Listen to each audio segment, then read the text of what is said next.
네, 트럼프 대통령이 베네수엘라 마두로 정권을 겨냥한 CIA의 비밀작전을 승인했습니다. 트럼프 대통령은 베네수엘라가 범죄자들을 미국으로 보내고 있다라면서 불법 이민과 불법 약물 등등의 유입을 차단하기 위해서 비밀작전을 승인했다라고 밝혔습니다. 이번 명령으로 CIA는 베네수엘라 내에서 군사작전까지 포함해서 단독 또는 미 군과 연계한 작전도 수행할 수 있게 되었습니다. 실제로 미군은 이미 이 베네수엘라 인근 카리브해에 군함, 핵 잠수함까지 집결시켜 놓고 있고요. 약 10,000명의 군 병력을 이 지역에 이미 집결시켜 놓고 있는 상황입니다. 전쟁이 발생하지 않을까 상당히 초긴장되는 그런 상황입니다. 트럼프 대통령은 베네수엘라 해상은 이미 장악이 됐고 이제 육지를 검토 중이다라고 말하면서 이 베네수엘라 본토에 대한 공격 가능성도 어제 시사를 했습니다.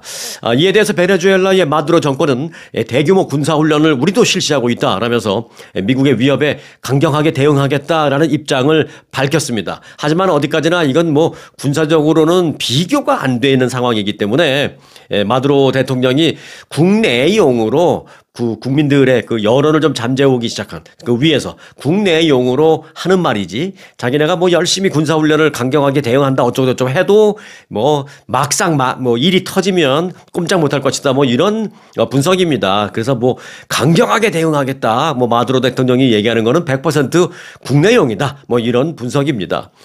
현재에서는 1989년 미국의 파나마 침공 사례가 재현될 수도 있다라는 그런 우려가 일촉즉발의 전쟁 직전에 지금 우려가 지금 나오고 있는 그런 상황입니다.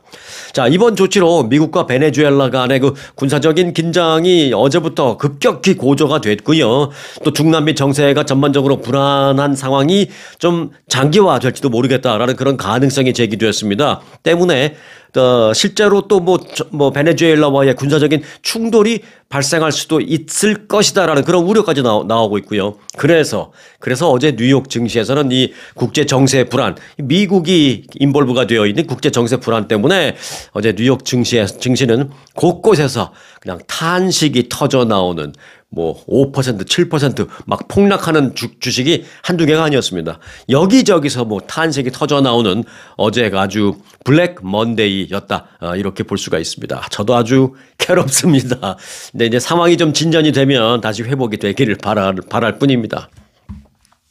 자, 요즘처럼 뭐가 힘들고 어떤 소신에 있어서 좀 문제도 좀 있고 도대체 내가 어떤 생각을 해야 하는 거지라는 좀 어떤 혼란성 가열되고 이럴 때 뭘 찾게 됩니까? 신을 찾게 되고 이렇잖아요. 그런데 여기가 이제 미국이니까 예배당을 찾는 사람들도 많이 늘어났고 최근에 성경책이 엄청나게 많이 팔리기 시작했다는 것입니다. 그러니까 얼마나 어려운지를 알 수 있는 또 그런 대목이라는 분석도 있어요. 자, 우파 청년 활동가 찰리 커크가 사망한 지난 9월 한 달 동안에 미국 전역의 성경 판매량이 급증한 것으로 나타났습니다. 사람들이 굉장히 마음이 힘들고 그러니까 성경책을 많이들 찾나 봐요.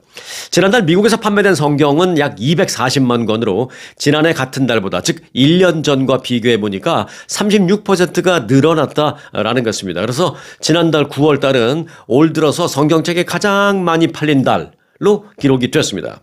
올해 1월부터 9월까지 9개월간의 성경 판매량은 11% 작년에 비해서 11% 증가했는데 9월 한 달만 딱 놓고 보면 작년에 비해서 36% 증가했다는 것입니다. 9월에 무슨 일이 있었냐? 우파 활동가 찰리 커크가 사망하는 희생되는 그런 일이 있었잖아요. 그 직후에 성경책을 사는 사람들이 갑자기 늘어났다는 것입니다. 찰리 커크는 청년층을 중심으로 보수 기독교적인 가치관을 설파하는 터닝 포인트 USA라는 단체를 설립해서 전국적인 영향력을 행사해 왔었던 그런 사람이거든요. 이는 트럼프 대통령의 재선에 또 결정적인 역할을 한 그런 소위 마가 지지층의 핵심을 형성하는 데 큰 역할을 하기도 했습니다.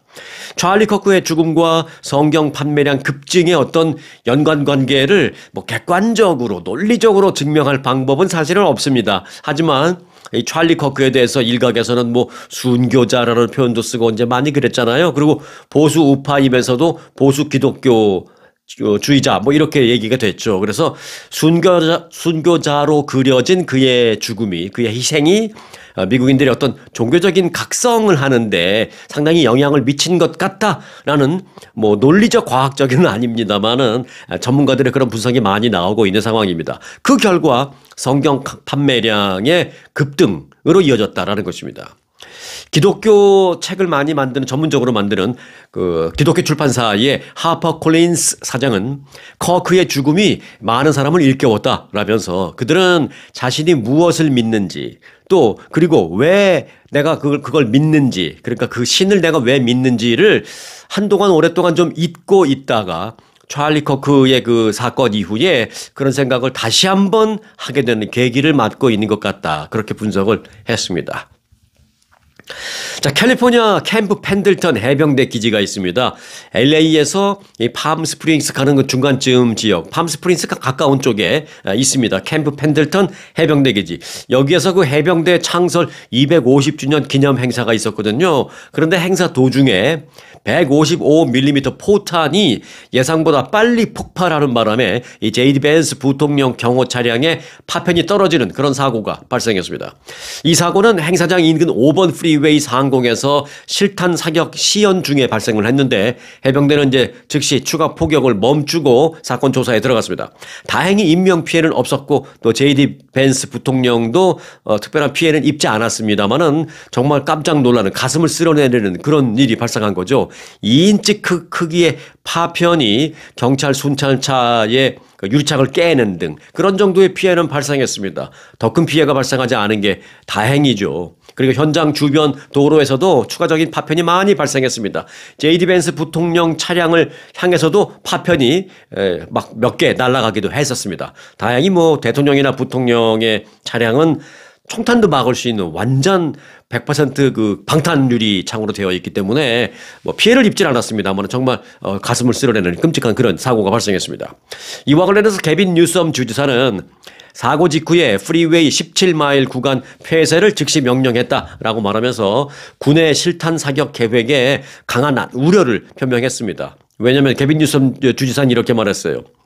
부통령과 대통령과 백악관은 이 허영심 가득한 이런 프로젝트로 시민들의 생명을 위험에 빠뜨려서는 안 된다. 해병대 창설 기념일인 것은 인정하지만 실탄 사격 훈련을 시연하는 이런 것을 해서는 안 된다. 공직자들도 그렇고 군인들도 그렇지만 일반 시민들의 안전도 위험에 빠뜨릴 수 있다라고 하면서 아무리 해병대 창설 기념일이라고 하더라도 실탄 사격 시험을 하는 것은 이건 허영심 가득 찬 프로젝트다, 이렇게 비판을 했습니다. 그러면서 비판을 했는데 이제 공화당 쪽에서 또 제이디, 이제 거기 당사자잖아요. 그 피해를 입을 뻔했잖아요. 제이디 벤스 부통령.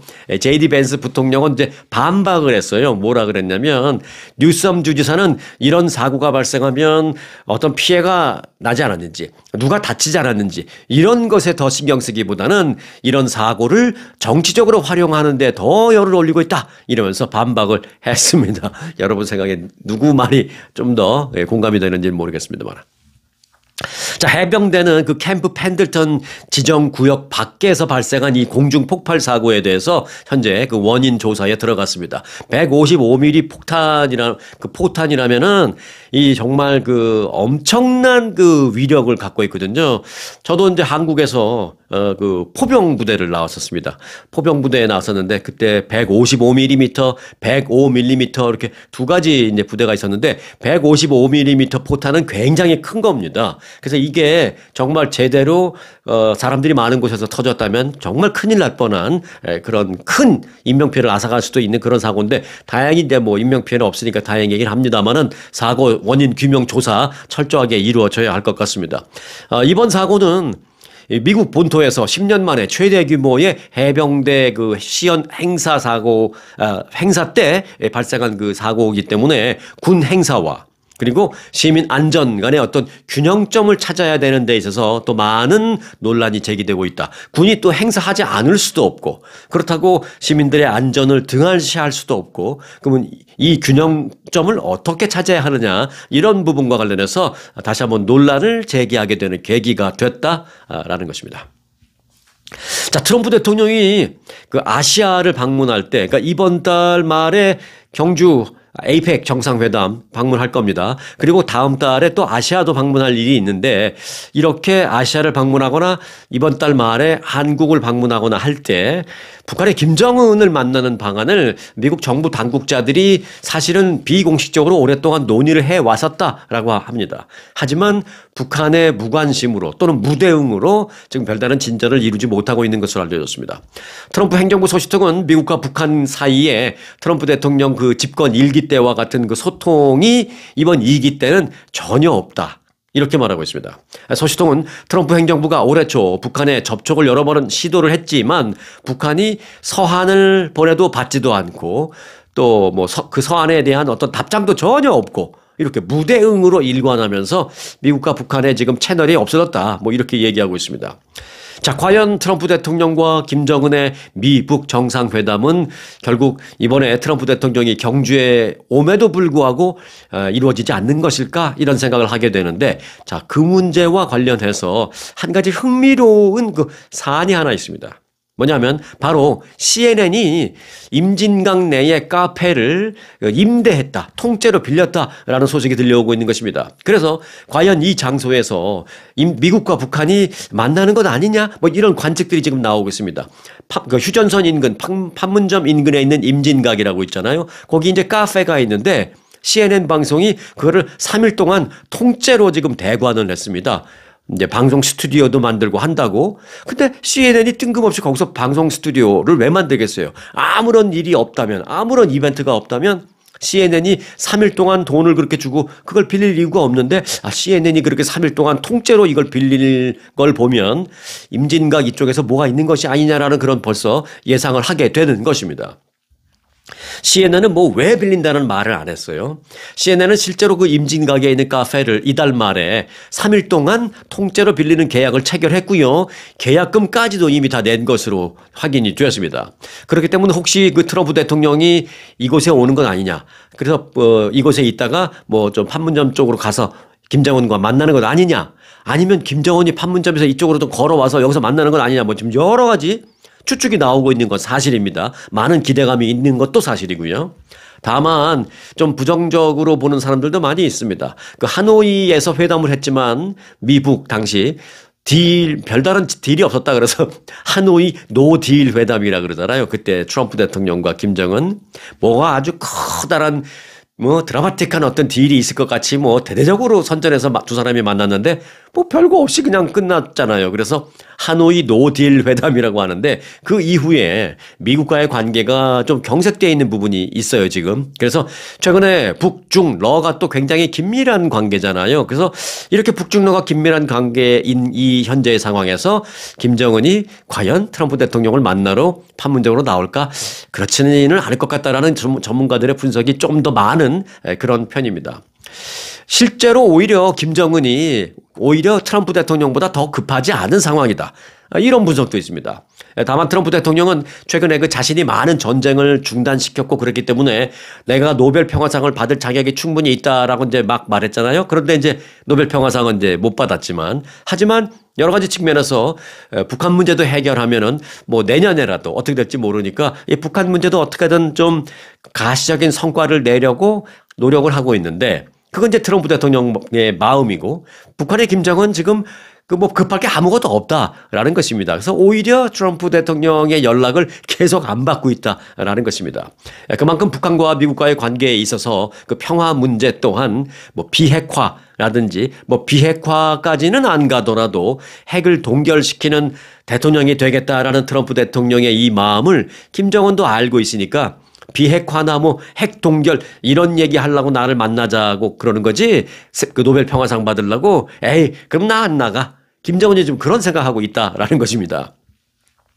김정은 위원장 같은 경우에는 그때 그 하노이 노딜 회담 때 그 트럼프 대통령과의 뭐 대화라든가 뭐 협상 결과를 정말 그때 기대했었습니다만은 뭐 전혀 김정은의 입장에서도 뭐 별로 뭐 얻은 게 아무것도 없다라는 생각 때문에 이번에도 괜히 나가서 트럼프 대통령에게 무슨 뭐 분위기 만들어주고 트럼프 대통령 뉴스거리 만들어줄 그럴 바에야 나는 급할 거 없으니까 난 안 나가. 내가 무슨 뭐 국내 정치 여론 신경 쓸 그런 필요도 없고 나는 북한 뭐 김정은이 뭐 인민들의 무슨 여론 신경 쓰고 그런 거 없잖아요. 그래서 나는 급할 게 없어. 하지만 이제 트럼프 대통령은 여러 가지면 정치적으로, 사회적으로, 뭐 여러 가지 언론 플레이 또는 그 지지자들의 그 여론도 계속 등에 힘을 얻어야 되고 뭐 이런 면에서 필요한 게 있는데 김정은은 전혀 급할 게 없다라는 것입니다. 그런 측면에서 봤을 때 이번에는 북미 협상이 아무래도 좀 힘들지 않을까 그런 전문가들의 분석이 많이 있습니다. 다만 그 카드 자체는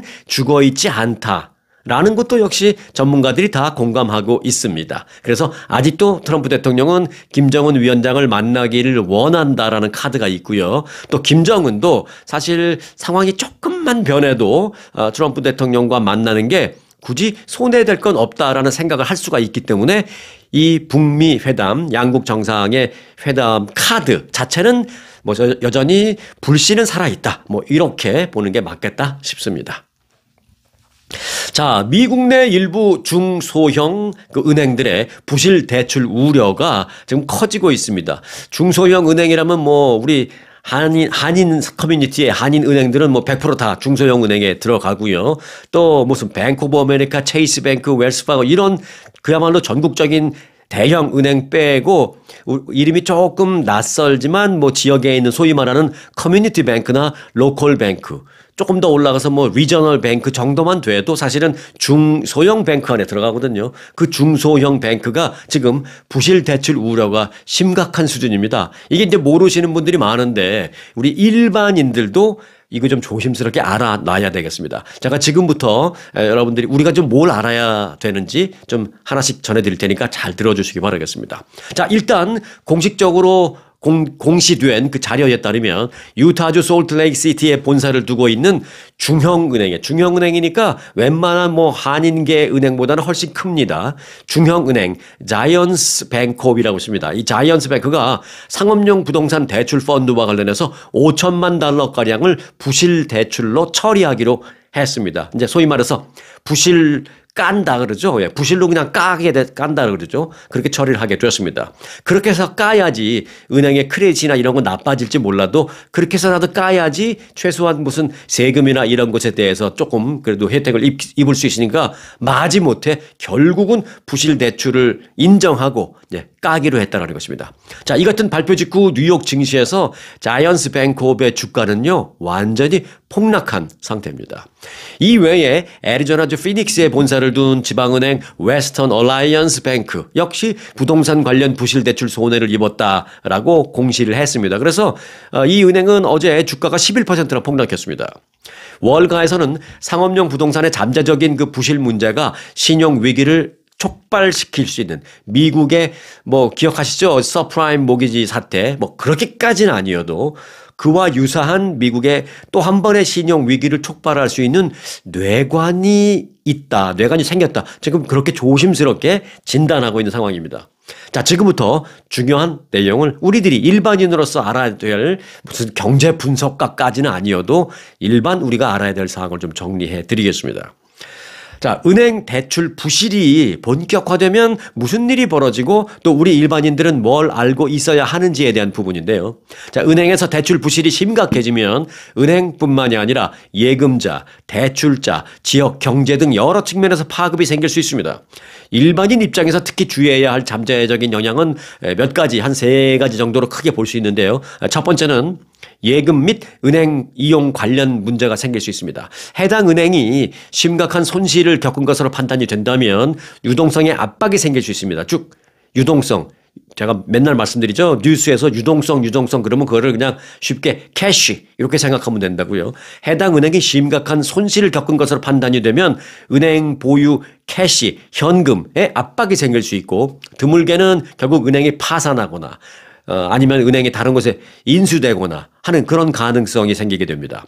대부분의 은행 예금은 잘 아시겠습니다만은 Federal Deposit Insurance Corporation, 그 FDIC라고 하죠. 우리가 은행에 가면 그 창구에 요만하게 이 스티커 같은 게 붙어 있어요. 뭐 큰 글자로는 뭐 FDIC 써 있고 그 밑에 이제 조그맣게 FDIC로부터 인슈어드 돼 있다 뭐 이제 그런 내용이 있는데 일단 크게 알아볼 수 있게 FDIC라는 스티커가 이제 붙어 있습니다. 그러니까 우리 은행에 예금을 맡긴 것은 FDIC로부터 커버가 된다. 뭐 그런 얘기예요. 그런데 이거는 뭐 무한정 커버가 아니고 계좌 한 개당 25만 달러까지만 맥시멈 보호됩니다. 그러니까 내가 맡긴 돈이 30만 불인데 은행에 문제가 생겼다. 그럼 25만까지만 커버를 받고 5만 달러를 날리는 거예요. 40만 불이라면 15만 달러 남기는 거죠. 그래서 25만 달러라는 수치 기억해 놓으시고, 은행 건전성에 대한 우려가 커지면 예금 이탈, 그냥 예금 시켜놨다가 그냥 빠져나가는 거죠. 또 예금자의 불안에 따른 현금 인출 증가, 그러니까 내 예금이 10만 불이 있으면 10만 불을 다 빼질 않아도 뭐 9만 9천 불을 빼간다든지 현금 인출이 급격히, 이걸 이제 뱅크런이라 그러잖아요. 뱅크런. 전부 다 뱅크로 뛰어가서 내 돈 찾아가려고 하는 거. 뱅크런. 이게 사실은 여러분들이 뭐 10만 불씩 은행에 예금을 해놨다고 그렇게 해요. 그러면 이제 10만 불씩 10명이 은행에 예금을 해놓으면 은행이 100만 불을 갖고 있어야 될 거 아니에요. 그런데 그날 그 은행에 들어가서 은행 싹 다 뒤진다고 100만 불 안 나옵니다. 근데 숫자만 그런 거지. 그렇기 때문에 이 얘기는 뭐냐. 10만 불 예금한 사람들이 10명 모두 다 가서 10만 불씩 총 100만 불을 빼가려고 인출을 하면 은행은 파산합니다. 왜? 그 돈이 항상 은행 금고에 넣어놓고 있는 게 아니기 때문입니다. 이게 돈이라는 것은 계속 돌리고 숫자상으로만 이제 맞춰놓고 있는 것이기 때문에. 그래서 은행에 돈을 맡긴 사람이 한꺼번에 동시에 가서 예금 인출을 하게 되면 은행은 파산하는 거거든요. 그래서 이런 불안감이 확산되면 뱅크런이 발생할 수 있고, 뱅크런이 발생하면 자칫 은행이 파산할 수 있기 때문에 내가 돈을 넣어둔 또는 내가 거래하는 그 은행이 요즘에 이런 부실 대출 과 관련해서 그 우려스러운 그런 상황이냐 아니냐, 이건 알아놓을 필요가 있습니다. 어느 순간 사람 이제 경제는 심리잖아요. 심리적으로 이 은행이 좀 불안한데? 라는 생각을 많은 사람들이 갖게 되는 순간 우르르 몰려가고, 그러면 은행이 손을 들어버릴 수밖에 없기 때문에 내가 거래하는 이 은행이 그런 우려가 있는지 없는지를 알아놓는 건 굉장히 중요합니다. 자, 일반인이 알아야 될 것 두 번째, 대출자. 그러니까 뭐 모기지 론을 그 은행으로 받았다든지, 뭐 자동차 론을 그 은행에서 받았다든지, 아니면은 스몰 비즈니스를 하면서 그 은행에 론을 받았다든지 하는 경우에 있어서 은행의 손실이 커질수록 자금 조달 비용이 올라가거나 대출 기준이 계속 더 강화될 수 있습니다. 그러니까 이렇게 보시면 돼요. 내가 거래하는 은행이 이 A 은행인데 내가 이 은행에서 대출 받을 때는 요 정도 조건으로 대출 받았는데 요즘 얘기 들어보니까 그 조건이 굉장히 점점 까다로워져. 요거 의심해 봐야 됩니다. 왜 자꾸 까다로워지는 이유가 있을 겁니다. 은행이 어려워지기 때문에 이 조건이 까다로워지는 겁니다. 그래서 나보다 내 뒤에 론 받은 사람들의 조건이 점점 까다로워진다면 그 은행 조심하셔야 됩니다. 돈 좀 빼서 딴 데 하는 그런 것도 생각해 놔야 됩니다. 네. 또 이제 이자율이 자꾸 올라간다든지, 모르는 사이에 자꾸 올라간다든지 이런 것들. 은행이 자꾸 뒤에서 손실이 발생하니까 이걸 뭐 공개적으로 알릴 수는 없지만 자꾸 손실이 발생하니까 그걸 만회하기 위해서 뭐 대출 조건을 까다롭게 한다거나, 또는 담보를 갑자기 많이 잡는다거나, 아니면 대출 이자율을 전부 다 다른 데는 안 올리는데 이 은행은 조금씩 올리려고 한다거나, 이런 일이 있으면 불안하게 생각해야 된다라는 것입니다. 자, 이어서 일반인이 알고 있어야 할 체크리스트. 이번 리스크 상황에서 일반인이 스스로 점검을 해두면 도움이 되는 상황을 좀 정리해 보겠습니다. 이제 내가 거래하는 은행을 자가 진단해 보는 뭐 일종의 그런 거죠. 자, 첫 번째, 예금 보험 범위 확인입니다. 앞서 말씀드렸죠. 예금 보험 디파짓 인슈런스라고 하는데 FDIC로부터 커버되는 거. 보통 이제 FDIC로부터 보호되는 금액 앞서 말씀드렸다시피 25만 달러까지만입니다. 그 이하까지만 해줍니다. 이 이상 예금이 있다면 예금이 전혀 보호되지 않기 때문에 앞서 제가 뭐라 그랬죠? 25만 달러 넘는 건 다른 은행에 해놓는 게 낫다라고 말씀드렸죠.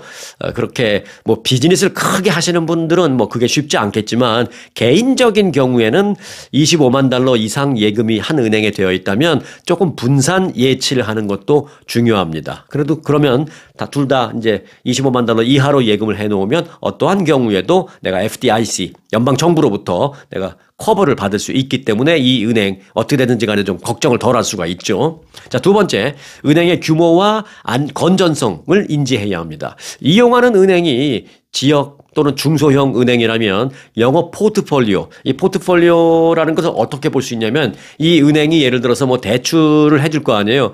부동산 대출을 몇 퍼센트 하고 또 주택 담보 대출을 몇 퍼센트 하고 또 상업 대출을 몇 퍼센트 하고 하는 그런 걸 좀 이렇게 볼 필요가 있습니다. 예를 들어서 이게 좀 적당히 분산이 되어 있으면 괜찮은데 어느 특정 한 부분에 집중되어 있는 대출이 많다라면 이건 조심하라라는 것입니다. 그게 예를 들어서 부동산 쪽에 집중적으로 대출이 되어 있다든지 아니면 비즈니스 쪽에 집중 대출이 되어 있다든지 할 때 이게 위험을 겪을 확률이 높아지기 때문입니다. 그래서 이제 외부에서 평가를 물론 합니다만은 외부에서 아주 디테일하게 전문가들이 평가하기 전에 우리 일반인들이 쉽게 할 수 있는 평가가 그런 겁니다. 뭐 이런 거는 뭐 은행에 가서 뭐 물어보지 않아도 그 은행에 대한 그 구글 검색, 뭐 챗 GPT 뭐 이런 걸로 해도 그 은행이 공개적으로 올려야 되는 그 발표해야 되는 공개를 해야 되는 그런 부분이 있거든요. 그럼 우리도 얼마든지 원할 때마다 그걸 볼 수 있는 공식 공개, 퍼블릭 자료입니다. 그러니까 일반인들도 그렇게 해서 내 거래 은행을 한번 점검해 보는 것 1차로 그 굉장히 중요하다라는 것입니다. 또는 최근에 앞서 말씀드렸다시피 5천만 달러를 부실 대출로 그냥 까버렸어. 이런 은행, 자이언스뱅크업 얘기했잖아요. 그런 것처럼 내가 거래하는 그 은행이 손실 처리한 그게 있는지 뭐 있겠죠. 있지만 그래도 뭐 몇십만 불 또는 은행의 덩치에 비해서 몇백만 불은 괜찮을 수도 있지만 덩치는 작은데 이 은행이 몇백만 불 손실 처리를 했어 갑자기? 그전에는 없었는데 이렇다면 이거 의심해 봐야 된답니다. 네, 예금 뭐 다 빼는 건 좀 그렇지만 분산 투자 분산 예금 잊지 마시기 바라겠군요. 또 이제 은행 주가를 잘 보시기 바라겠습니다. 어느 순간에 그 은행의 주가가 또 다른 비슷비슷한 은행은 그냥 가만히 있는데 이 주가만 좀 툭툭툭 떨어지는 그런 모습을 보인다던가 이럴 때는 우리보다 더 전문가들이 무언가 행동을 먼저 하고 있다라는 거니까 이게 이제 시그널이죠. 조짐이죠. 그러니까 여러분들도 참고할 수 있다라는 것입니다. 자, 은행에 대한 체크리스트 세 번째입니다. 예금.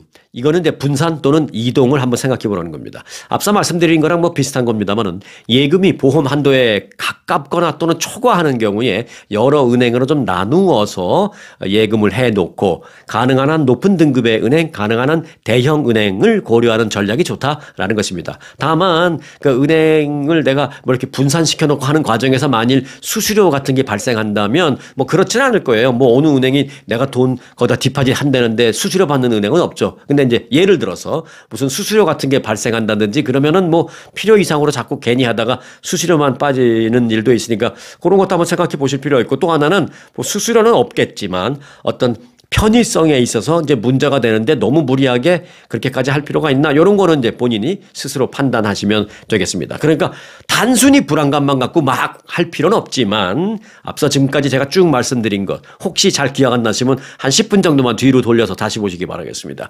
그 단순히 막연한 불안감을 갖고 그럴 필요는 없지만 앞서 제가 10분 전서부터 쭉 말씀드린 그런 정도 체크리스트를 했더니 이거 조금 문제가 있어 보인다? 그러면 편리성이나 약간의 수수료를 감수하고라도 분산 예치는 필요하다라는 것입니다.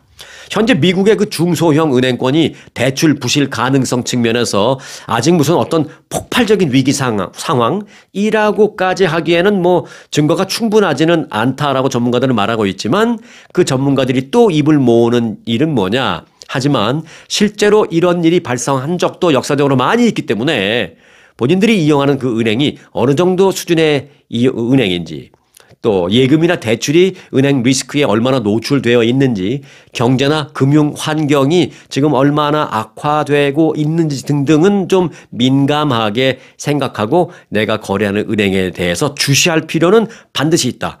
다른 때 예를 들어 한 1년 전보다 지금이 훨씬 더 그런 면에 있어서 위험성이 높아진 것만은 사실이다.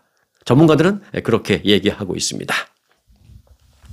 자, 다음 소식 전해드릴까요? 그 인공지능 기술이 지금 많이 발달했잖아요. 그래서 일반인들도 뭐 AI, 챗 GPT 같은 걸 많이 이용하는데 오픈 AI의 그 챗 GPT 등 소위 말하는 AI의 도움을 받아서 투자에 성공을 한다거나 또는 거액의 복권에 당첨되는 그런 사례가 요즘 심심치 않게 툭툭 튀어오르고 있어요.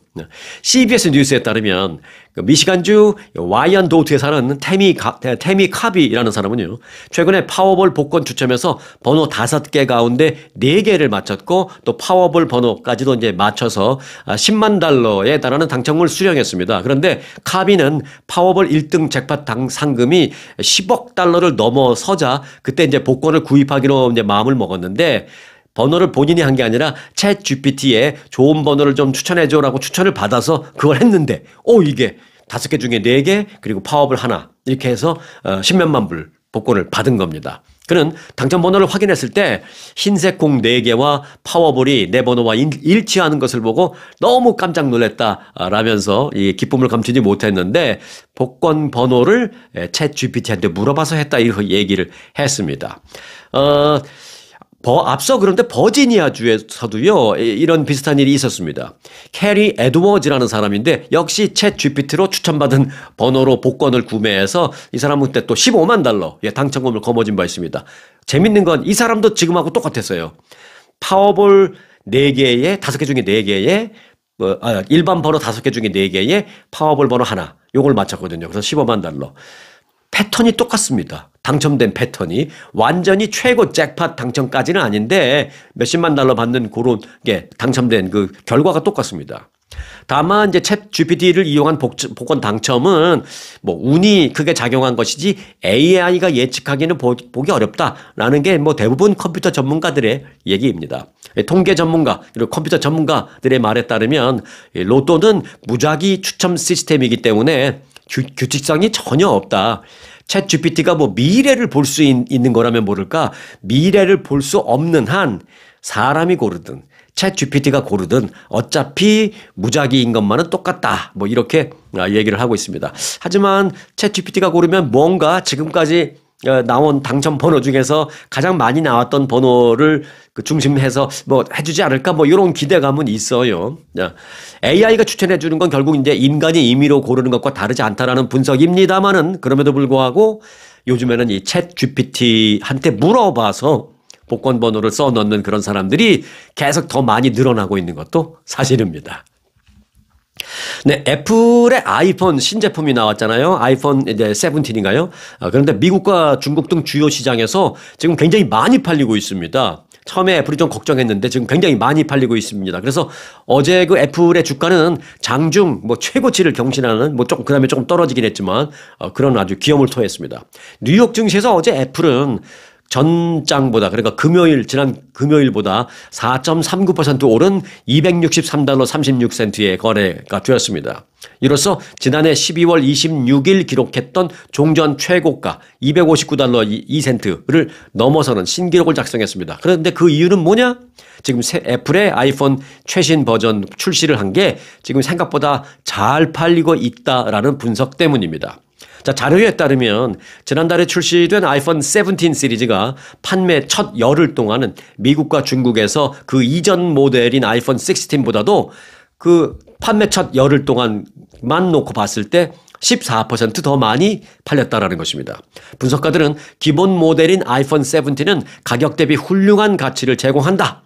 더 나은 반도체 칩, 컴퓨터 칩, 그리고 더 개선된 디스플레이, 또 더 높은 기본 저장 용량도 많고, 또 셀피 카메라가 업그레이드돼서 더 선명하고 좋은 셀피 카메라 등등까지 모든 게 업그레이드 됐는데도 가격은 작년에 아이폰 16과 똑같은 가격이다라면서 이러니 아이폰 17을 안 살 이유가 없다라고 전문가들은 그렇게 분석했습니다. 그래서 소비자들이 아이폰 17을 선택하는 것은 어찌 보면 매우 당연한 선택이다라고 말하고 있습니다. 다 업그레이드 됐는데 가격은 전 모델과 같다? 그래서 이제 사람들이 많이 이제 몰리고 있는 것입니다. 조금 나 내년에 살까 뭐 이러다가도 그냥 지금 사버리는 거죠. 왜 내년쯤 되면 또 뭐 가격이 오를지도 모르고 여러 가지 생각 때문에. 그리고 좋은 가격에 업그레이드 된 게 나왔으니까 나 그냥 내년에 살라 그랬는데 올해 바꿔야 되겠다. 이런 사람들이 많이 생겨서 아이폰 17이 지금 판매 호조를 보이고 있다라는 것입니다. 자, 끝으로 한미 무역 협상 진전 내용을 살펴보겠습니다. 한국의 김정관 산업통상부 장관이 미국에서 이제 계속 협상하다가 지난 주말에 한국에 들어갔거든요. 들어가서 기자들과 나눈 얘기가 지금 관심을 끌고 있습니다. 뭐라고 그랬냐면 한국의 대미 투자와 관련해서 미국이 3,500억 달러를 얘기하고 있었는데 그 전에 말했던 것처럼 전액 현금 선불 투자 업프론트를 요구하고 있는 상황은 지금은 아니다 라고 밝혔습니다. 그러니까 미국이 입장을 바꾼 거죠. 김 장관은 미국 방문을 마치고 인천공항을 통해서 귀국하면서 기자들을 만나서 미국이 여전히 전액 현금 투자를 요구하고 있는 것입니까? 라고 기자들이 제일 먼저 그것부터 물어보자 거기까지는 이제는 아닙니다. 라고 말했습니다. 김 장관은 지금 거기까지 갔으면 이미 문제를 해결할 수 없었을 텐데 그런 부분에 대해서 상당 부분 미국 측에서 한국 측의 의견을 받아들인 측면이 있다. 그렇기 때문에 지금 협상이 진행되고 있는 것이다. 라고 말했습니다. 바꿔 말하면 미국이 시끄러워 무슨 소리야 3,500억 달러 업프론트로 당장 내놓지 않으면 협상 안 해 라는 걸 미국이 계속 고수하고 있다면 협상이 지금 진행될 수가 없었을 텐데 그 입장에서는 미국이 양보를 했기 때문에 협상이 진행되고 있는 것이다. 이렇게 말했습니다. 한국은 지난 7월 말 그 타결된 관세 협상에서 직접 현금을 내놓는 지분 투자는 5% 정도로 하고 그러니까 현금은 3,500억 달러 다가 아니라 3,500억 달러의 5%만 내고 대부분의 투자는 직접 현금으로 주는 것이 아닌 무슨 크레딧 개런티 보증 같은 거 하되 나머지 일부를 또 론으로 한다든지 이런 식으로 하자라고 지금 얘기를 하고 있는 것입니다. 김정관 장관은 이달 말에 경주에서 열리는 에이펙 정상회의 기간 동안에 한미 정상 간에 만나는 계기가 있을 텐데 그 만남을 계기로 협상을 좀 마무리할 수 있도록 지금 그 타이밍을 그렇게 잡아서 타임라인을 그렇게 잡아서 가고 있다라고 말하고 있습니다. 김 장관은 에이펙 기간 그 전이라도 필요하다면 다시 내가 미국에 가서 또 협상을 계속할 수 있다라면서 모쪼록 미국에도 제조업 부활이 이루어지고 우리도 큰 부담이 없는 그런 좋은 협상이 되도록 미국을 몇 번씩 왔다 갔다 하더라도 그렇게 하겠다. 다만 목표는 이번 달 말 트럼프 대통령이 한국에 왔을 때 이재명 대통령과 만나서 뭔가 좀 뉴스거리를 터뜨려낼 수 있는 그런 타결을 발표할 수 있는 그런 걸 목표로 지금 삼아서 가지만 첫째 그 시간 때문에 쫓기지 않겠다. 둘째 그거보다도 더 빨리 타결될 수 있으면 더 빨리라도 하겠다. 이렇게 얘기하고 있습니다. 자, 모쪼록 미국은 한국과 협조를 많이 해서 그 제조업 부활에 좀 불씨를 당길 수 있는 좋은 계기가 됐으면 좋겠고요. 한국은 지금처럼 대미 수출을 활발하게 하면서 양국이 윈윈하는 그런 시츄에이션이 좀 잘 만들어졌으면 좋겠다. 조성이 됐으면 좋겠다라는 생각. 그래서 솔로몬의 지혜가 좀 모아지기를 바란다라는 마음을 전해드립니다. 자, 오늘 영상 여기서 마치겠습니다. 아주 특별한 아주 즐거운 아주 기분이 좋은 아주 편안한 아주 행복한 아주 추억의 남을 같은 코스 같은 일정이라도 추억은 차이가 납니다. 고객 만족도 1등 아주 투어 내 인생 최고의 순간일 땐 여행 아주 좋은 아주 투어 아주 좋은 213-388-4000